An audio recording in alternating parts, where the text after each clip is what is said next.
So good morning guys. तो चलिए start करते हैं आज के यानी कि 16 दिसंबर के इंपॉर्टेंट करंट अफेयर्स को। तो इस प्रश्न में आपसे पूछ रहे हैं कि अभी हाल ही में किसने 2024 महिला हॉकी जूनियर एशिया कप 2024 का खिताब जीत लिया है? तो आंसर होगा भारत। यहाँ पे हम बात कर रहे हैं women's hockey junior Asia cup 2024 की। इस बार ये इसका नवा संस्करण था जो भी 7 दिसंबर को शुरू हुआ था और 15 दिसंबर तक चला। कल रिजल्ट आ गया और हुआ कहाँ पे था अगर बात करें तो ओमान की कैपिटल मस्कट में हुआ था। जीता इसको भारत ने है। भारत का ये दूसरा टाइटल है, दूसरी बार जीता है, या हम यूं कहें कि भारत लगातार दूसरी बार जीता है। पिछले साल वाला भी भारत ने जीता था।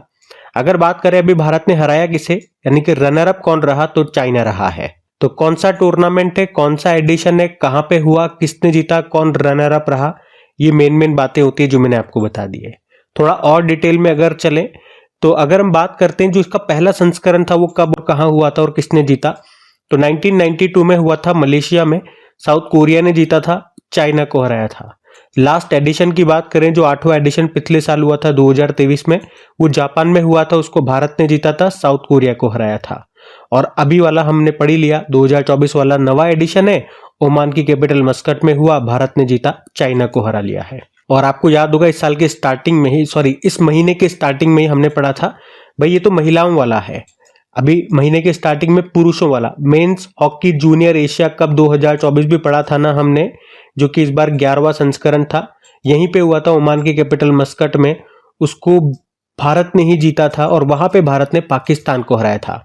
तो पुरुषों में भारत ने पाकिस्तान को हराया है और महिलाओं में चाइना को हराया है, और दोनों देशों को हरा करके हमें बड़ा मजा आया है। अब हॉकी की बात है, एक जैसे कि इंटरनेशनल हॉकी फेडरेशन का स्थापना होता है 1924 में, हेडक्वार्टर लुज़ेन स्विट्जरलैंड में है, हेड है मोहम्मद तैयब इकराम।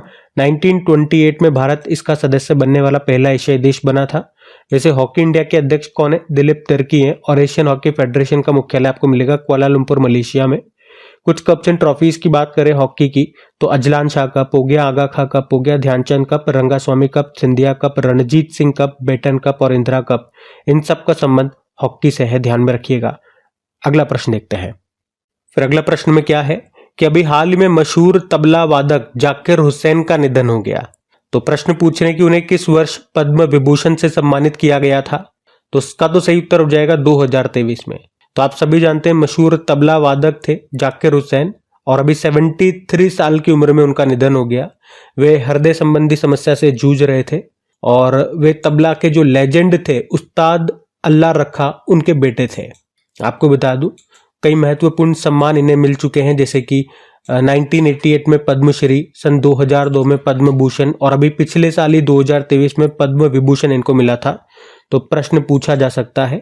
और अभी इसी साल 2024 में ग्रैमी अवार्ड्स में पाश्तो के लिए उन्हें बेस्ट ग्लोबल म्यूजिक परफॉर्मेंस का अवार्ड भी मिला था। वैसे उनके जीवन में टोटल 4 ग्रैमी पुरस्कार उनको मिल चुके हैं। उन्हें संगीत नाटक अकादमी पुरस्कार भी मिल चुका है 1990 में। मध्य प्रदेश का जो कालिदास सम्मान है वो भी इनको मिल चुका है सन 2006 में। अच्छा, इनका जन्म कहाँ हुआ था या कहाँ के रहने वाले थे, तो ये महाराष्ट्र से थे, जन्म इनका मुंबई में हुआ था। तो तबला वादक जाकिर हुसैन थे जिनका निधन हो गया, याद रखना। अभी कुछ दिन पहले हमने पढ़ा था सारंगी वादक पंडित राम नारायण का भी निधन हो गया, उनका नाम भी याद रखना। अच्छा, यहाँ पे मैं आपको अभी कुछ इंपॉर्टेंट व्यक्तियों के नाम रिवाइज कराऊंगा जिनके भी निधन हुए। उससे पहले कुछ संगीतज्ञ हैं, यहाँ से प्रश्न बन सकते हैं एग्जाम में, एक बार मैं आपको रिवाइज कराऊं। तो पंडित रविशंकर ये सितार वादक है, याद रखना इनका संबंध किससे है, ऐसे प्रश्न आ जाता है तो सितार से है। पन्नालाल घोष बांसुरी वादक, भजन सोपारी संतूर वादक, पंडित शिव कुमार संतूर वादक, अली अमजद खान सरोज वादक, गणेश राजगोपालन वायलिन वादक, पंडित राम नारायण सारंगी वादक, एस बालकृष्णन वीणा वादक, विश्व मोहन भट्ट वीणा वादक। तो ये इंपॉर्टेंट है नाम, इसलिए मैंने एक बार आपको रिवाइज करा दिए। लेकिन अब मैं आपको वो नाम रिवाइज करा रहा हूँ जो अभी 2024 में तो नहीं बोलूंगा, बिल्कुल अभी लेटेस्ट में 2024 के ही हैं, लेकिन बिल्कुल लेटेस्ट जिनके अभी निधन हुए वो देखो। पी वेणुगोपाल भारत का पहला हार्ट ट्रांसप्लांट करने वाले व्यक्ति थे, निधन हो गया। कनक राजू तेलंगाना के गुसाड़ी लोक नर्तक थे, वे राजगोंड जनजाति थे से ये प्रश्न एग्जाम में आया था। और शारदा सिन्हा बिहार कोकिला के नाम से मशहूर थी ये प्रसिद्ध लोक गायिका, इनका निधन हो गया। प्रश्न एग्जाम में आ सकता है ये। विवेक देबरॉय प्रधानमंत्री के आर्थिक सलाहकार परिषद के अध्यक्ष थे, ये भी इंपॉर्टेंट नाम है। और के एस पुट्टस्वामी निजता के अधिकार मामले में महत्वपूर्ण भूमिका इन्होंने निभाई थी और अभी इनका भी निधन हो गया। तो ये पांचों के पांचों नाम मोस्ट इंपॉर्टेंट है, ध्यान में रखना। 5 में से एक नाम तो एग्जाम में आ भी चुका है, ठीक है। अगला प्रश्न देखते हैं। फिर अगले में पूछ रहे हैं कि अभी हाल ही में सर्वश्रेष्ठ नॉन फिक्शन पुस्तक के लिए क्रॉसवर्ड पुरस्कार से किसे सम्मानित किया गया? तो आंसर हो जाएगा केजीएस ढिल्लों को।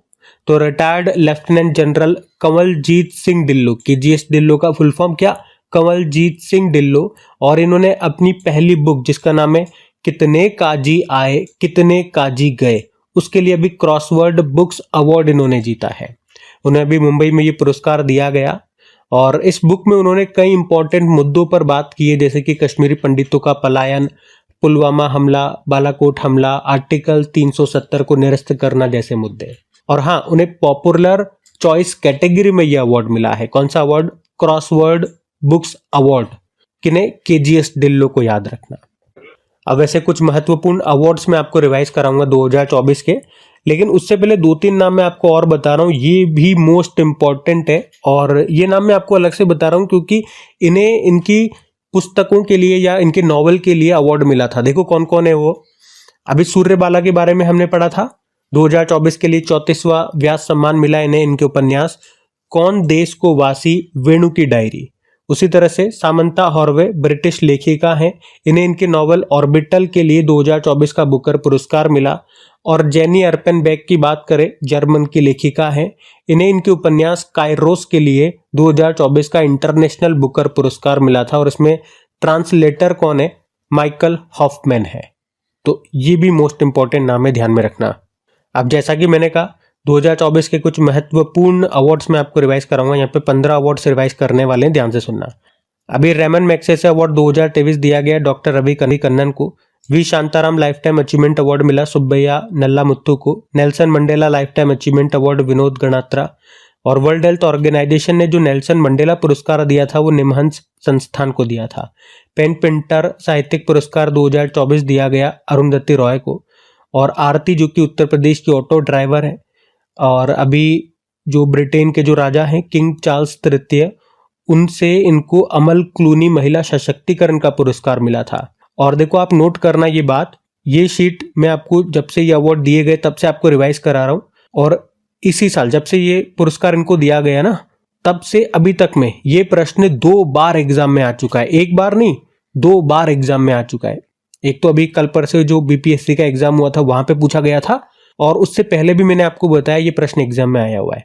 तो ऐसा मत सोचना कि एक बार कोई प्रश्न एग्जाम में आ गया तो वो किसी और एग्जाम में रिपीट नहीं होगा, है ना। तो अब आपके सामने जो भी है क्वेश्चन रिपीट हो जाते हैं अगर इंपॉर्टेंट है तो। मायने नहीं रख रहा है कि 2 बार एग्जाम में आया कि 3 बार। और सारे इंपॉर्टेंट अवार्ड्स या जो भी रिवीजन वाली शीट में आपके सामने लेकर के आता हूँ वो तो सारे इंपॉर्टेंट क्वेश्चंस की होती है। तो उसमें से बहुत सारे क्वेश्चन डायरेक्ट रिपीट होते हैं आपके एग्जाम में। तो ध्यान से सुना करो और मेरे साथ साथ बोला करो ताकि वो चीजें आपको भी याद होती जाए। अगला देखो, Commonwealth short story prize 2024 Sanjana Thakur को मिला, को ऐश्वर्या रॉय के लिए। उसके अलावा 12वां विश्व हिंदी सम्मान डॉक्टर उषा ठाकुर को मिला। शिव शंकरी तमिल लेखिका है, डॉक्टर सी नारायण रेड्डी राष्ट्रीय साहित्य पुरस्कार मिला। नरेंद्र मोदी जब रशिया की यात्रा पर गए थे अभी तो सर्वोच्च नागरिक पुरस्कार वहां का मिला था। ये प्रश्न भी एग्जाम में आया था, पुरस्कार का नाम पूछा था, order of Saint Andrew the Apostle. हमारी राष्ट्रपति द्रौपदी मुर्मू जी जब तिमोर लेस्ते गई थी वहां का सर्वोच्च सम्मान मिला, ग्रैंड कॉलर ऑफ ऑर्डर कहते हैं। और जब वो फिजी देश की यात्रा पे गई थी वहां का सर्वोच्च सम्मान मिला, companion of the order. Professor के चोकलिंगम की बात करें, तमिलनाडु से हैं, हंस वोन हेंटिंग पुरस्कार मिला। रिगोबर्टा मेंचुतुम ग्वाटेमाला की है। गांधी मंडेला पुरस्कार 2020 अभी दिया गया। अभिनव बिंद्रा शूटर है, ओलंपिक में पहला हमारे लिए गोल्ड यही लेकर के आए थे, और ओलंपिक ऑर्डर सम्मान इनको मिला था अभी। तो ये सारे इंपॉर्टेंट अवार्ड ध्यान में रखना। अगला प्रश्न देखते हैं। फिर अगले में पूछ रहे हैं कि अभी हाल ही में मुख्यमंत्री पौष्टिक अल्पाहार योजना को किसने शुरू किया? तो आंसर होगा गुजरात ने। तो अभी गुजरात के जो मुख्यमंत्री हैं कौन? भूपेंद्र पटेल। अभी उन्होंने ही मुख्यमंत्री पौष्टिक अल्पाहार योजना को राज्य में शुरू किया है। तो इस योजना का मकसद क्या है?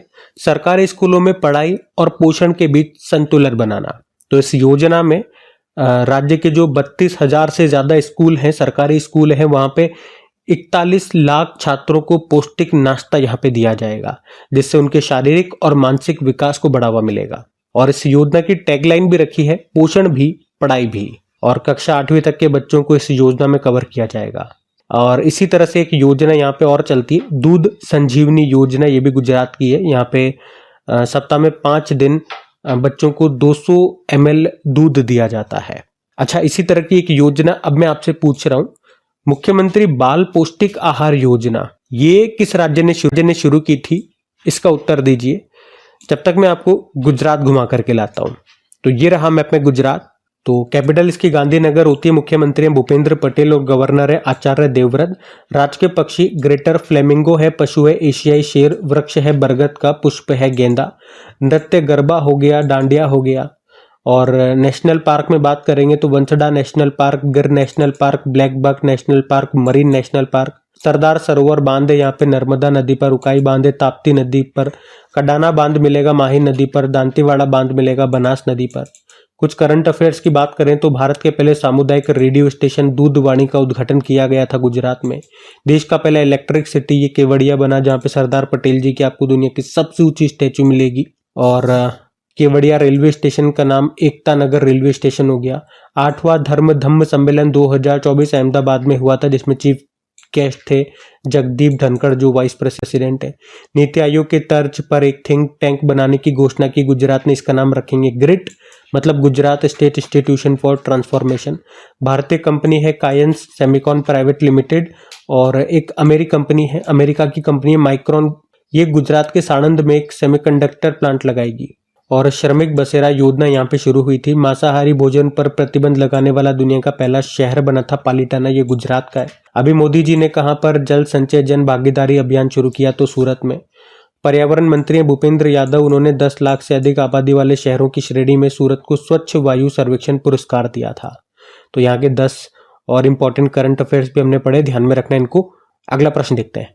फिर अगले में पूछ रहे हैं कि अभी हाल ही में government e market place platform को पूरी तरह से अपनाने वाला पहला राज्य कौन सा बन गया? तो आंसर हो जाएगा उत्तर प्रदेश।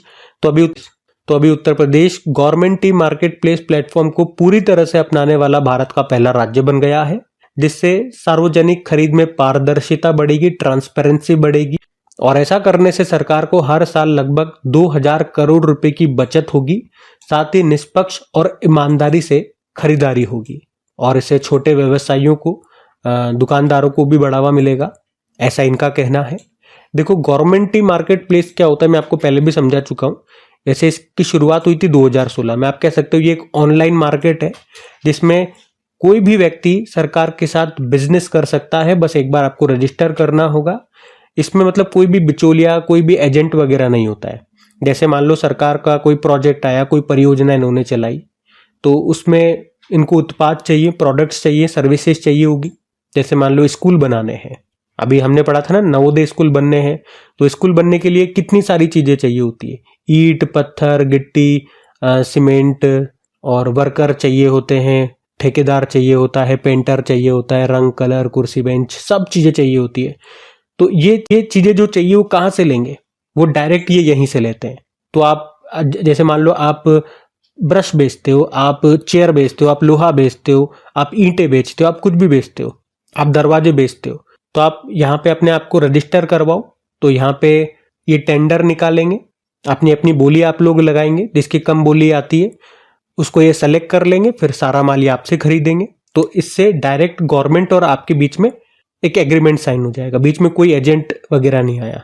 तो अभी यही हम पढ़ रहे हैं कि अभी इसको 100% अपनाने वाला पहला राज्य बन गया है उत्तर प्रदेश। मतलब गवर्नमेंट को अब कोई सा भी छोटे से छोटा भी काम करना होगा ना, तो वो खरीदारी यहीं से करेंगे। और उत्तर प्रदेश से आपको याद आएगा कि उत्तर प्रदेश अभी 2025 में प्रयागराज में महाकुंभ होगा, और अभी उत्तर प्रदेश का 76वां जिला इन्होंने बनाया महाकुंभ को। चलो उत्तर प्रदेश भी मैं आपको ले चलता हूं। फिर ये रहा मैप में यूपी। कैपिटल लखनऊ होती है, मुख्यमंत्री योगी आदित्यनाथ, गवर्नर है आनंदीबेन पटेल। यहाँ का राजकीय पक्षी सारस है, पशु है बारहसिंगा, वृक्ष है अशोक का, पुष्प है पलाश, फल है आम। और नारोरा न्यूक्लियर पावर प्लांट आपको यहीं पे मिलेगा, देश का 53वां 53rd नंबर का, और राज्य का चौथा टाइगर रिजर्व बना था रानीपुर टाइगर रिजर्व। आप लोग बताइए, अभी 57 टाइगर रिजर्व हो चुके हैं भारत में, 57 नंबर का कौन सा है? और अगर बात करें देश का 33वां या राज्य का दूसरा एलिफेंट रिजर्व कौन सा बना था, तराई एलिफेंट रिजर्व बना था। उसके अलावा यहाँ पे अभी मुख्यमंत्री युवा उद्यम विकास योजना शुरू हुई थी, उपवन योजना और हेरिटेज ट्री अडॉप्शन योजना शुरू हुई। एशिया किंग गिद्धों के लिए विश्व का पहला संरक्षण और प्रजनन केंद्र ये गोरखपुर में बना, और पहला संयुक्त कमांडर सम्मेलन बना लखनऊ में, मतलब हुआ। और वैदिक 3D संग्रहालय खुला जाएगा वाराणसी में। पर्यावरण मंत्री भूपेंद्र यादव ने स्वच्छ वायु सर्वेक्षण पुरस्कार दिए थे। उत्तर प्रदेश को 2 कैटेगरी में मिले, 3 से लेके 10 लाख के बीच आबादी वाले शहरों की श्रेणी में फिरोजाबाद को, 3 लाख से कम जनसंख्या वाले शहरों की श्रेणी में रायबरेली को। उत्तर प्रदेश की पहली एयरलाइन बनी शंख एयरलाइन। देश का पहला हिंदी साहित्य संग्रहालय ये बनेगा वाराणसी में। नरेंद्र मोदी जी ने अभी डॉक्टर संपूर्णानंद इंटरनेशनल स्टेडियम का उद्घाटन किया वाराणसी के सिगरा में। इसका नाम उत्तर प्रदेश के दूसरे मुख्यमंत्री रहे संपूर्णानंद के नाम पे रखा गया। और भारतीय सेना के दक्षिणी कमान के सुदर्शन चक्र कोर ने स्वावलंबन शक्ति अभ्यास का आयोजन किया था, कहाँ, झांसी के पास बबिना फील्ड फायरिंग रेंज में। तो यहाँ से 10 इंपॉर्टेंट करंट अफेयर्स हमने और रिवाइज करे, ध्यान में रखना। अगला प्रश्न, फिर अगले में पूछ रहे हैं क्या कि अभी किस महिला क्रिकेटर ने कैलेंडर ईयर में सबसे अधिक शतक लगाने का रिकॉर्ड बनाया, तो आंसर होगा स्मृति मंधाना। तो अभी स्मृति मंधाना ने अभी ऑस्ट्रेलिया के खिलाफ तीसरे वनडे मैच में शतक लगा करके इतिहास रच दिया, क्योंकि अभी उन्होंने एक कैलेंडर ईयर में सबसे ज्यादा शतक लगाने का रिकॉर्ड बनाया है। कैलेंडर ईयर का मतलब हो गया जनवरी से लेकर दिसंबर। तो फाइनेंशियल ईयर बोलते हैं तो फिर होता है अप्रैल से लेकर मार्च। और यहाँ पे इन्होंने एक कैलेंडर ईयर में सबसे ज्यादा वनडे शतक लगाए, लेकिन कितने नंबर में बात करेंगे तो 4। तो हम यूं कह सकते हैं कि एक कैलेंडर ईयर में 4 वनडे शतक लगाने वाली वो पहली महिला खिलाड़ी बन गई हैं। वैसे उन्होंने अभी तक वनडे में अपना टोटल 9वां शतक पूरा किया है। वैसे वनडे में सबसे ज्यादा शतक लगाने वाली, पूरे करियर में सबसे ज्यादा शतक लगाने वाली खिलाड़ी की बात करेंगे तो वो मैग लैनिंग है। ऑस्ट्रेलिया की खिलाड़ी हैं, 15 शतक लगा चुकी है। और स्मृति मंधाना हमने पढ़ा पूरे करियर में 9 शतक लगा चुकी है वनडे करियर में। तो इस तरह से वो संयुक्त रूप से चौथे खिलाड़ी बन गई हैं सबसे ज्यादा शतक लगाने वाली। वैसे हमारा प्रश्न ये नहीं था कि सबसे ज्यादा किसने लगाए या टोटल कितने लगाए, हमारा प्रश्न ये है एक कैलेंडर ईयर में सबसे ज्यादा शतक वनडे में किसने लगाए, तो वो यही है स्मृति मंधाना। आपको याद हो तो इसी साल हमने पढ़ा था इनके बारे में कि वनडे में लगातार शतक बनाने वाली अभी पहली भारतीय महिला क्रिकेटर कौन बनी थी, तो वो यही है स्मृति मंधाना। अच्छा, एक प्रश्न पूछूं आपसे, अभी जो नवा महिला T20 वर्ल्ड कप हुआ 2024 कहाँ पे, यूनाइटेड अरब अमीरात में हुआ, पहले ये बांग्लादेश में होना था। देखो कई बार प्रश्न कैसे भी आ सकता है, एग्जामिनर का दिमाग घूम गया, वो कुछ भी पूछ सकता है। वो पूछ सकता है हुआ तो यूएई में हुआ, लेकिन होना वाला कहाँ पे था, तो फिर वो भी याद रखो बांग्लादेश में होना था। लेकिन राजनीतिक उठापटक के कारण वहां पे नहीं हुआ, कैंसिल हो गया, और यूएई में हुआ। जीता किसने, न्यूजीलैंड ने जीता और हराया साउथ अफ्रीका को। और अगर पुरुषों का मैं आपसे पूछूं, नवा पुरुषों का T20 वर्ल्ड कप अभी वेस्ट इंडीज अमेरिका में हुआ था, वेस्ट इंडीज और अमेरिका में भारत ने जीता, साउथ अफ्रीका को ही हराया है। और अगर मैं पूछूं कि भारत की पहली महिला पिच क्यूरेटर कौन बनी थी, पिच क्यूरेटर मतलब जो क्रिकेट की पिच होती है ना उसकी देखभाल करने वाले को कहते हैं पिच क्यूरेटर, जो एक पहली महिला बनी है, तो इनका नाम भी याद रखना जैसिंता कल्याण है। और एक और इंपॉर्टेंट पॉइंट है, आईसीसी हॉल ऑफ फेम में शामिल होने वाली पहली भारतीय महिला पूछेंगे तो डायना एडुलजी है, पिछले साल शामिल हुई थी, और इस साल दूसरी महिला बन गई है नीतू डेविड, इनका नाम है। तो जो भी जानकारी दी है वो सारी की सारी इंपॉर्टेंट है, ध्यान में रखना। अगला प्रश्न देख, तो अगले में पूछ रहे हैं कि अभी हाल ही में यूनेस्को ने किस देश की चावल से बनी शराब, जिसको साके कहते हैं, इसको सांस्कृतिक विरासत का दर्जा दिया, तो आंसर होगा जापान। तो जापान की प्रसिद्ध चावल से बनी शराब है जिसका नाम साके है, और अभी यूनेस्को ने इसे अपनी अमूर्त धरोहर यानी कि इंटेंजिबल कल्चरल हेरिटेज की लिस्ट में शामिल कर लिया। और ये जापान की 1000 साल पुरानी शराब है।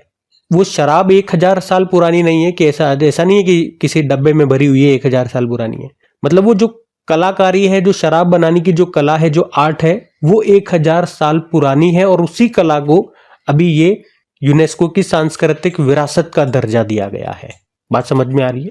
और इस साके को जापान की संस्कृति का दिव्य उपहार बताया गया है।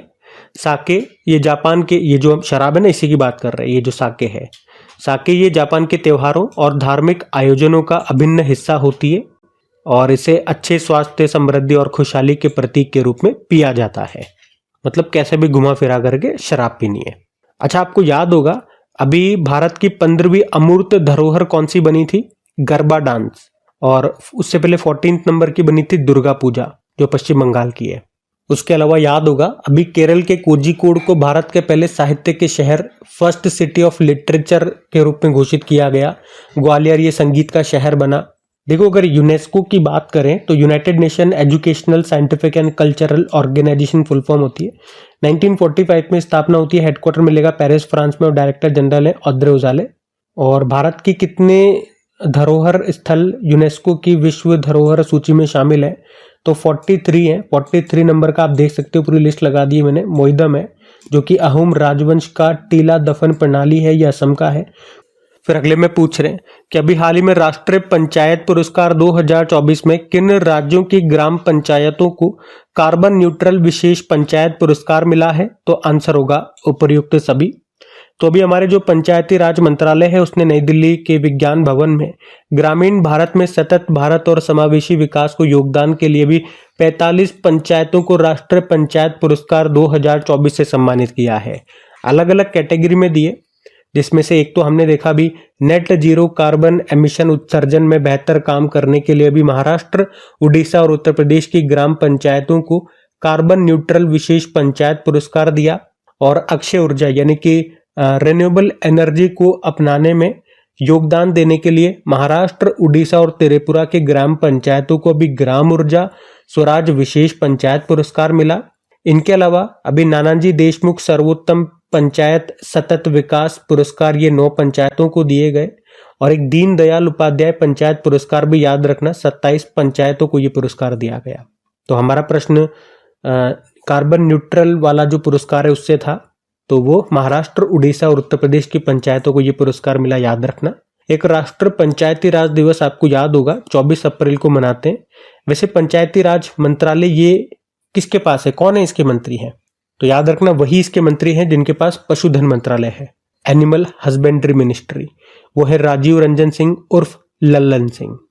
और अभी जितने भी कैबिनेट मंत्री बने, मैंने आपको बोला था यहां से डेफिनेटली आपके एग्जाम में प्रश्न आएंगे, और एकाध प्रश्न एग्जाम में, हर एग्जाम में पूछा जाता है। तो अगर वो नए मंत्री आपको याद नहीं है तो वो याद कर लो। इनका ट्रिकी वीडियो ऑलरेडी मैंने बना करके दे दिया है, प्लेलिस्ट भी बनी हुई है, प्लेलिस्ट में जाकर के देख लेना।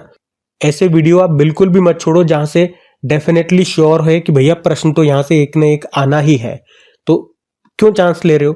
ऐसे वीडियो देख डालो, जैसे कि ये कैबिनेट मिनिस्टर्स का हो गया, नोबेल पुरस्कार वाला हो गया, सस्टेनेबल डेवलपमेंट गोल्स हो गया। तीनों पे मैंने शानदार यूट्यूब की सबसे बेस्ट ट्रिक बनाई हुई है। यूट्यूब पे, पूरे यूट्यूब पे, कितना ही बड़ा चैनल, अपना छोटा चैनल है मानते हैं, लेकिन कितने ही बड़े चैनल ने कोई ट्रिकी वीडियो बना रखा, उसका देख लेना और अपना देख लेना।